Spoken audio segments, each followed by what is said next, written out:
How are you? You're up. Good morning. Boy, it's good to be here with you. Let me say that again now. Good morning. Good morning. I know it's a better morning than that.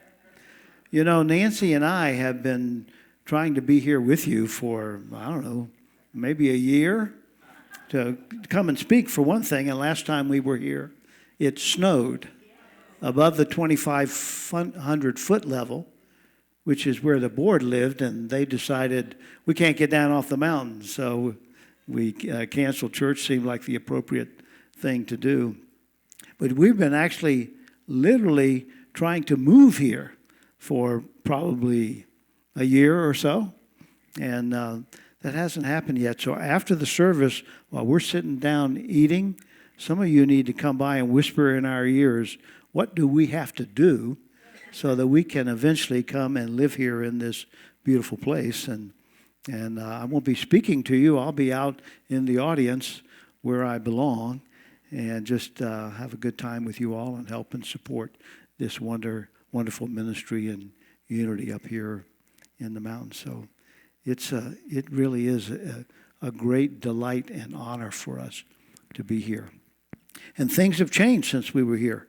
We were here with Margie before, and Nancy, we were here, and Barb, you and Greg were here, and it was a lot smaller group, and I think the whole area was oriented differently than it is now. So, wow, so good things are happening. And you've got a wonderful leader now, don't you? Yeah, with Steve being here.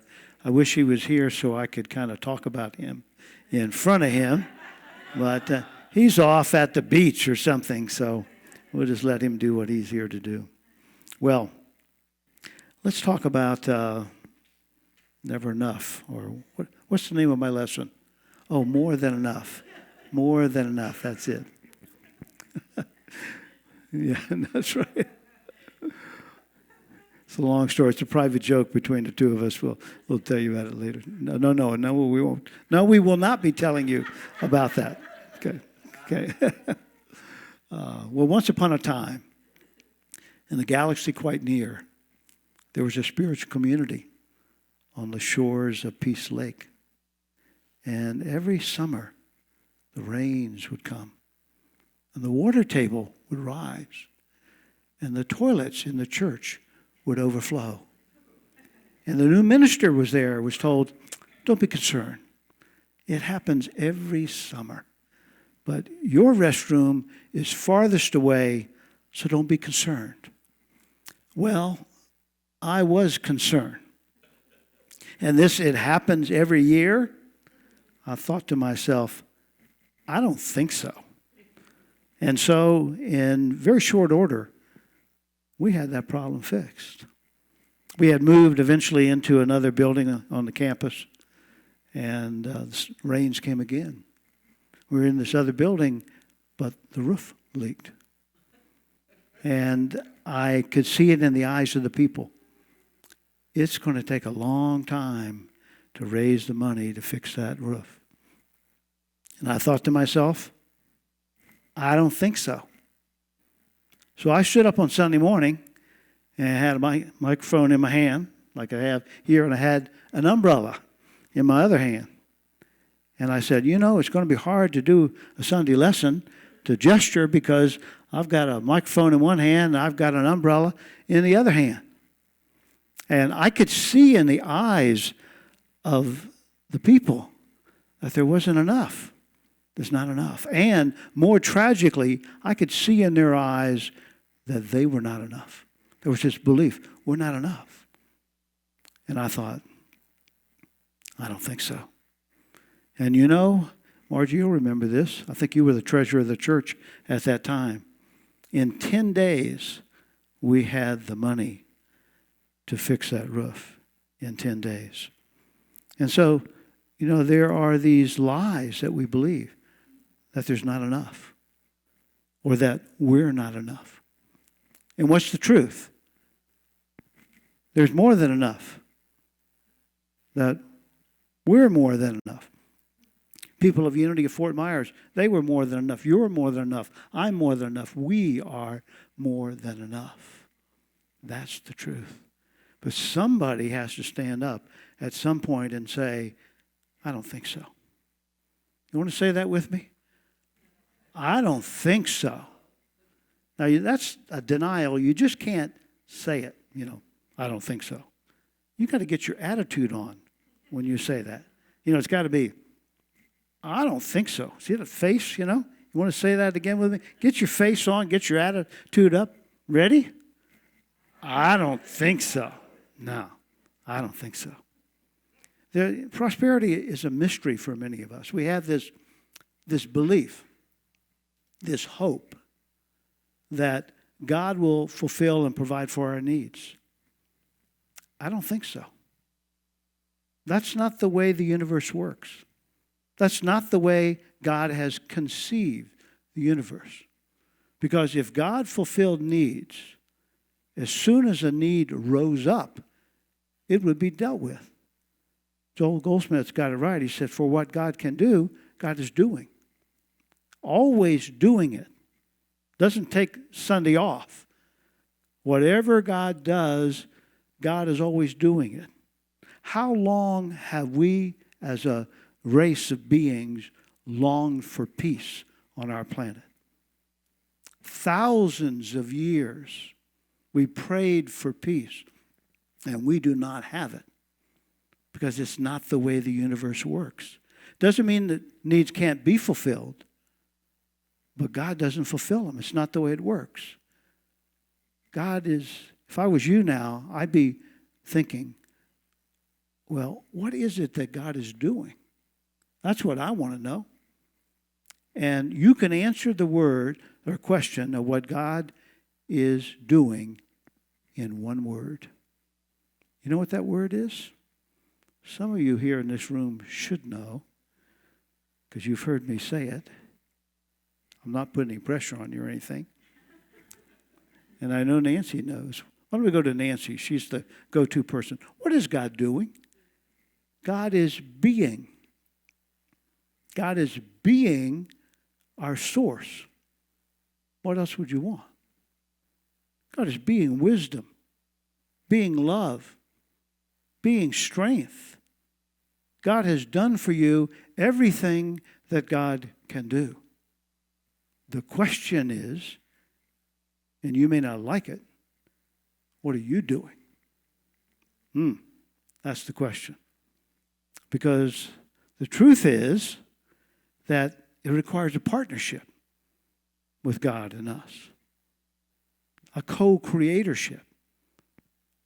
We must be in a state of consciousness, of mind and heart, in which God, being the source, can be expressed in and through and as our lives and move into the world. That's the way the universe works. It isn't we pray and we step back and we expect God to do something. God's already doing it. Being the source, being love, being strength, being life. All of it. What are we doing? That's the question. We need a new vision.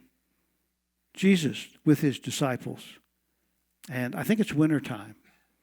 They're in an area of Israel where there are crops, but there are none. It's winter. The fields are barren.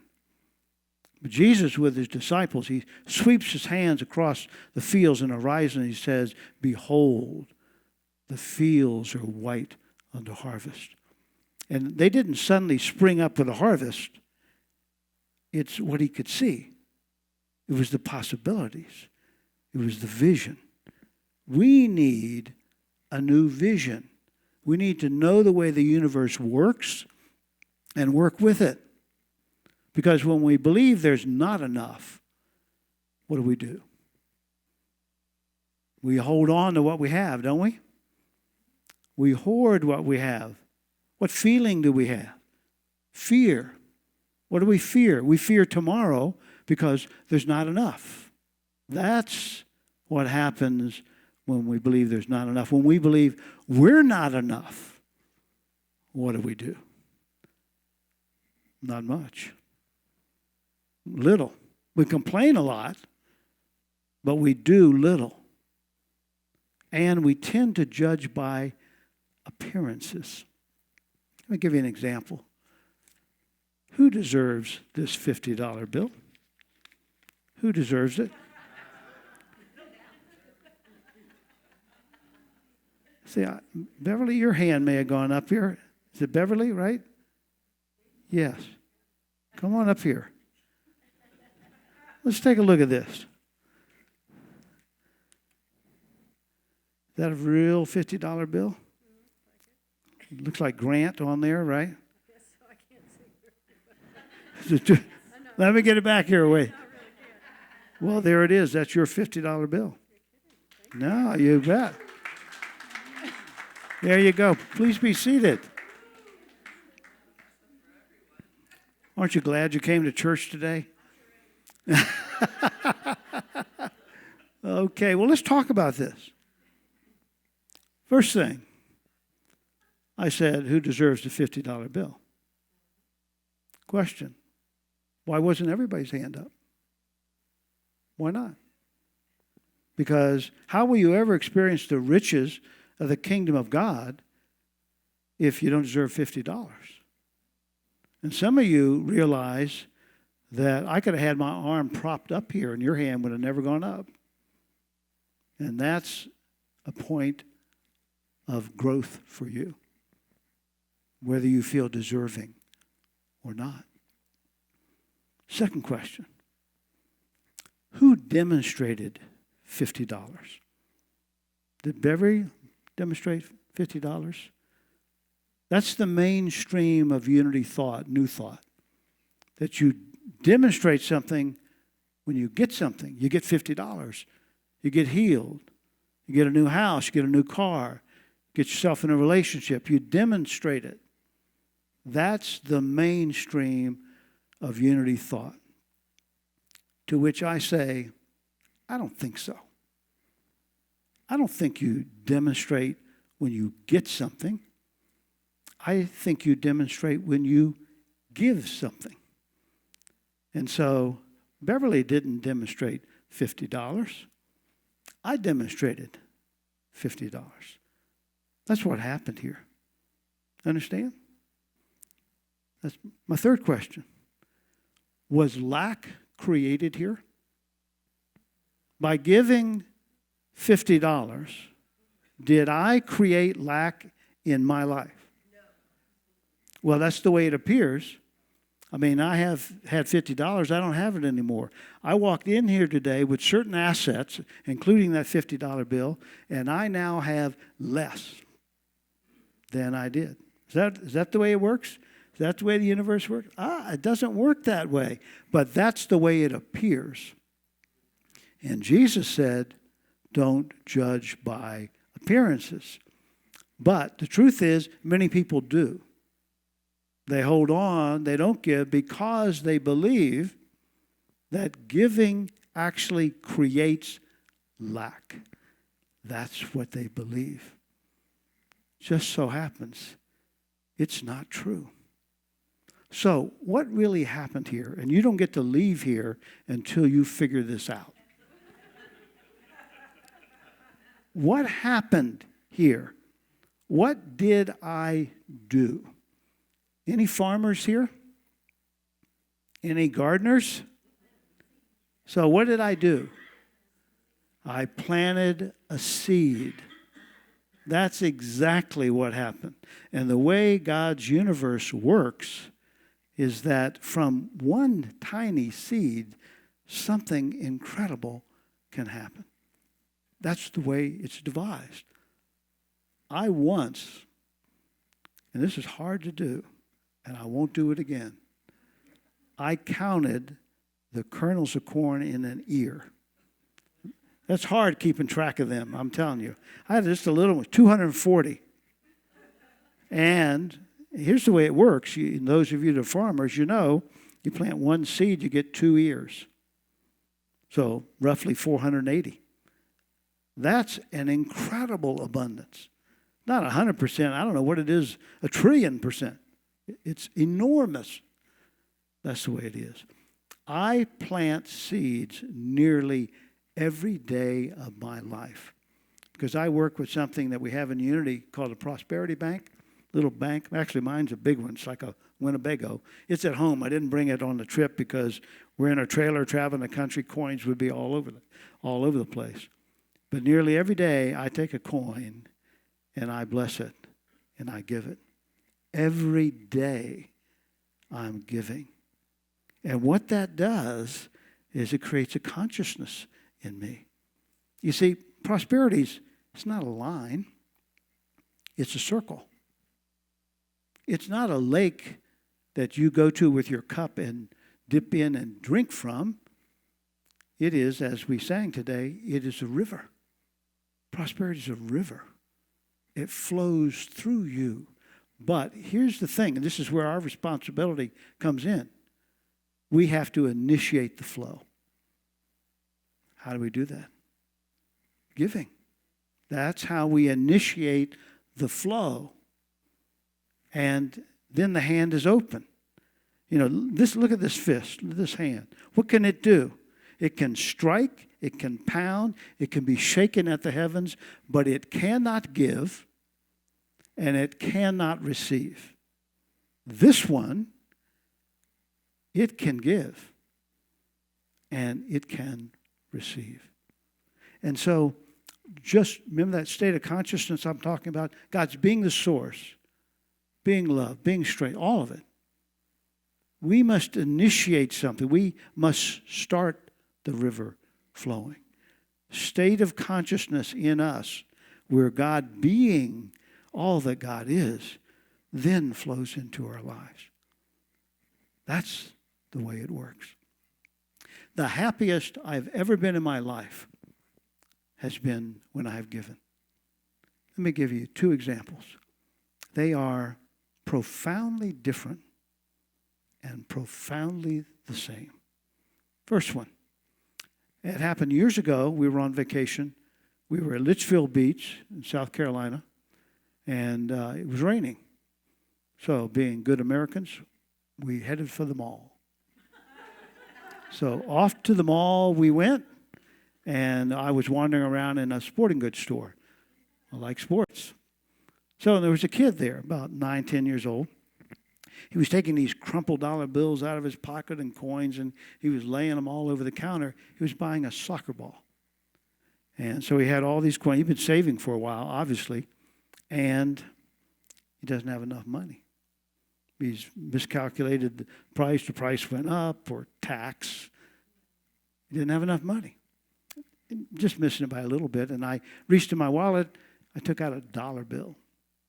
I gave it to the clerk, and I said, finish the transaction. As I released the dollar bill, I started shaking.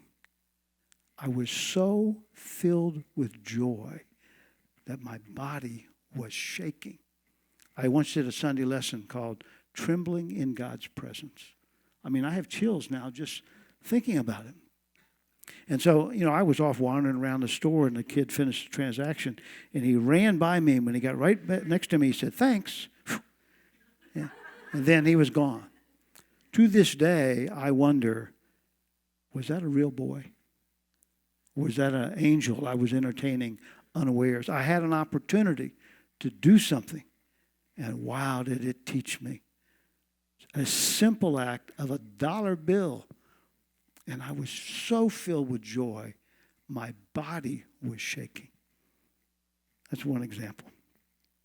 Second example, the same and different. There's a man, some of you know him. His name is Carl Ozier. He worked at our world headquarters and with the Unity Worldwide, and he needed a kidney. And a call went out to the movement. Would anyone be willing to donate a kidney to Carl? Nancy and I threw our hats in the ring.